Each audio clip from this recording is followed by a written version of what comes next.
Pemusnahan barang bukti sabu seberat 541,93 gram dilakukan polisi dan Kejaksaan Tinggi Sumsel. Satu yang dikemas dalam paket kecil dilarutkan dalam air dan deterjen, kemudian dihaluskan. Barang bukti ini merupakan hasil operasi selama Juli 2021 dengan 5 tersangka pengedar.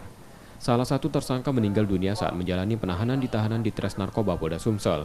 Ya, alhamdulillah hari ini kita melaksanakan kegiatan sesuai dengan ketentuan. Kita harus memusnahkan barang bukti, ya, dan sebagian memang ada yang kita sisihkan untuk ke laboratorium forensik dan sebagian lagi untuk di persidangan. Kalau untuk barang bukti 541,39